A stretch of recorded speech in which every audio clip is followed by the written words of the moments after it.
Good evening. This is the Elliott wave update for the S&P 500 and the NASDAQ 100 for Sunday, April 2nd, 2023.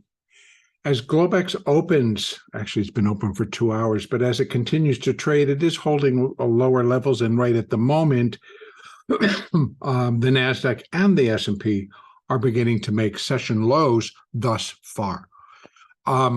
I want to go and now just last night on the big picture update, I swung around and I put up a new count, which was an alternate count.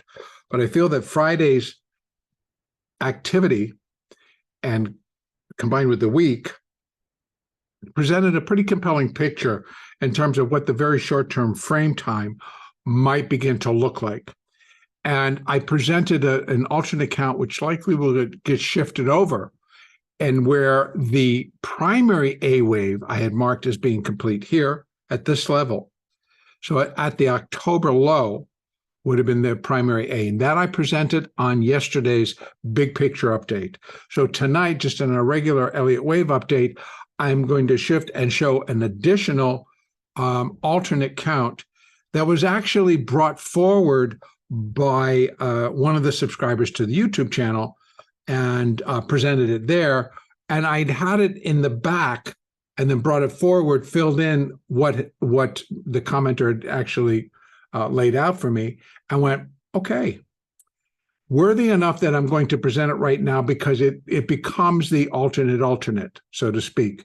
So they're running in pretty strong comparison. And it does present, when you label it and frame it, a pretty compelling argument for what is happening right now. So again, I'm on the daily, and we can take it up to the weekly chart to get even a better look.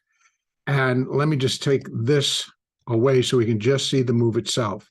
So again, these are the levels that I'm going to go because they're the ones that are showing up on the daily. And otherwise, we're going down to the 3502 low to put that in versus where it was basis the June contract. It's up a little bit higher. So either way, we're going to get the same look. So whether I'm starting here, I would bring this down and go from here, or from the June contract. So I'm going to use it on the June contract because that's actually the one we're trading at the moment. But the triangle itself remains the same. So from the primary A wave, what I've done is put an intermediate. So what we are in is a primary B wave. So it's a big move. It's a big move. And in fact, instead of being enforced since October lows, I will say and go out on the limb and say, this has been in the making since the June lows. Now, what has been confusing is why the market continues to recover and not just continues to go lower. Well, here you go. It has been in what Elliott would call a triangle pattern, and it's on a very large degree. So that brought a lot of additional probability scale to rise a little bit that this could definitely be what's in play right now. Now, if it is, what we'd be looking at is an intermediate A, B, C, D, and now it's finishing up the E. And you can tell by the triangle nature of it that it's going to meet its resistance to complete at about 4180 to 4200. Now, often within an E wave, and again, on the degree that this is, an overthrow would be very likely.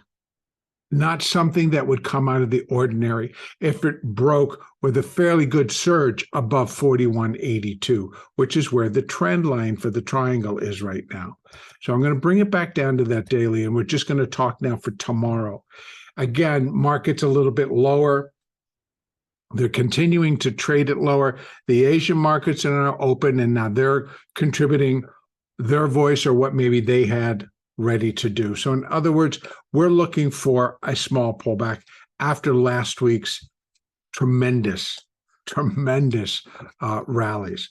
Tremendous in several ways, folks, just in the fact that what they did in the face of what we know as being real.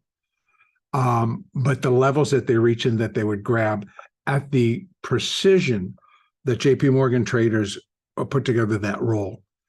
It was done with, I as a trader, full kudos to those traders at JP Morgan for pulling off what they did and have continued now to do for several quarters. And it's a very large roll of a collar. What in the market it would be defined as a collar, and what they're doing is they're collaring risk. They're putting a limit on the downside and the upside risk that they're willing to take to hold this position or to manage this position as it changes. And so it's a hedge fund that within JP Morgan. And it was done beautifully, stealthily, completely, and just done. And it was beautiful to see in terms of it as I'm a trader. So with that now out of the way, I would suspect that this triangle gets even bigger emphasis, because what was really holding the markets up was that they needed to do this roll. So things maybe had to be at a particular level, at a particular price, so they could put it together and actually get it executed. And yeah, it was just amazing. But that provided upside. The fact that it was a quarterly expiration provided upside pressure to get position squared, to get everything rotated to where all of the hedge fund managers and the everybody who manages money, basically, they had to be reflective of what the market was doing, and therefore they had to participate and do what they did. Now, having said all of that, if we still have upside, the market has defined that it could be within some parameters, if indeed it is the triangle. So what we want to take a look at is what would we put together for a D wave. So I'm going to continue to use extensions, and let's put it out there again at the bottom of the B wave to the top of the C wave to the bottom of the D wave again. Now 382, which would not be uncommon, but because of the degree, I'm going to take it up to the 50. The 50 comes in right now, 41.75. And then we have the trend line, again, on basis the daily chart at about 41.90. So now we're building this area where we have 41.75 to 41.80. And then we have 41.93. And then it breaks. If we get a good thrust, we're going to be about 4,200, and therefore it goes to the next level, which is 4,250. But I'm sure we can have some points in between, because I can do another from there to there to there. And again, we're putting in a lot of definition to all these different moves coming to a head.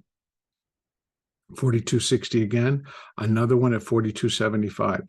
So now we've got a double of 42.75 up to 41.85. So now we got a $10 window here, and then it shifts up to 42.61, but we know we have 42.50, and then we have 42.30. So we have 30.50 up to 60 would be our next window, should they decide to push again. And this would all keep in context of a triangle pattern, and now declaring on the size that it would be on a primary degree, we would definitively be looking for the market to stop on a dime, turn, and just pretty much reject every level all the way back down. And so therefore, they're going to have a reason. And again, here we are hanging out here, and the first reason would be just being up this high against what we're seeing, against what we know, against maybe we get another big bang failure. That's all I can come up with. What's going to really rock and shock the market that they thought or believe has now been contained after 2 or 3 bank failures? Oh, all contained. It's like, whoa. And when we won't go there. In any case, I want to keep it technical, and that's a window. And yes, the numbers show that it could. And so again, under the triangle pattern, I truly wouldn't be looking for something quite this high. But this is an alternate. So going over to the NASDAQ, I've kept what I presented yesterday, which does allow. So again, switching the S&P back to this is going to produce a much larger rally, and then we are talking 43, 44, 45. When this changes back and that this is a C wave up, and that's a 1, 2, we're in the 3, we get a 4 and a 5, then we are looking up here. And it would be pretty much as intense as the push. So if anything, what we've done is 1, 2, 3, and maybe a little 4, and then we got a 5, which still would then have the potential to get up into here. The bottom clusters, that could still fit. And then we're still going to be looking for, because that in primary A would be down here. And then this would be A and a B, and we're in a C wave.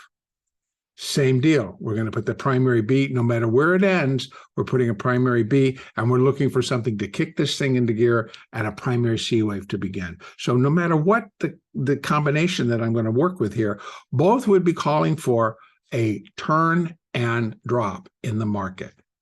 And as I've been talking about, and I continue to say, and as I will say again in this conversation, it will be news driven. Something will shock the market. And again, what exactly? Come on, folks. We all can go and look at the news. But right now, it's like, whatever you want to believe, I'm just trading the direction.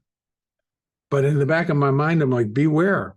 This direction can change and just blast a whole lot of people right out of the water very, very quickly, because it'd be like, what's going on? So again, that would be, the ES has that potential. And the moving averages continue to favor it. For right now, the moving averages favor continued upside. That I will say. And that S&P, let's bring it down to the hourly, they absolutely still favor upside. And this is just a small pullback after these tremendous rallies. So again, flipping over to the NASDAQ, and I will go right to that hourly chart. A little bit of a gap here, which was not to be unexpected. So that's a small gap. I think they might try to go back and fill it. We'll see. We'll see how this all settles out a little bit. But here, let me just start in the daily. Here's the count that I presented yesterday. So we're in a C wave up. There's 1, there's 2, and there's 3. But there's the triangle pattern. I did put in the boundaries. It's even tighter, and we'd have to consider that this might be over. Or one more little spring higher, 13,360, 13,540, somewhere in there, maybe a one last gas blast to 14,000. For what would be considered throw over of a triangle. Remember, the other one is different. A, B, C, D, and we're in that E wave. If that thrust goes here, for the size of the move, I would allow it. I'd be like, yeah, it makes sense. It's okay. And then, but a turn and an absolute knockdown, drag out, get out of the way. We're killing anything that steps in front of us, plow lower. So either or. But if these disappear and we're just working off of that, then these are the numbers for the completion of a third wave. Where 3 would equal 1 at 14,010. Most of the time, we'd be looking for wave 3 to be a little bit longer. Well, then we're pushing up into these levels. I don't know if the market is going to be able to sustain or mount that much energy, because the press last week should kind of be over. Again, being an expiration, we got to wait and see how it all rolls out. But I would expect that the movement of cash has now been done. And now what do we have? Earnings. We go into earnings. So we're going to sit and churn and do nothing until earnings? Very possible.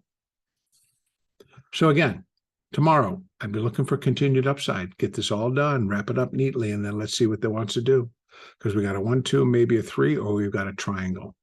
The benefit of the triangle, folks, is when it's done, it should thrust out of the triangle and come back the width of the triangle. Blast out, come back and go the entire width of the triangle. So that's all the way back down. All right, I am going to leave it right there. Our next update will be on Monday, April the 3rd.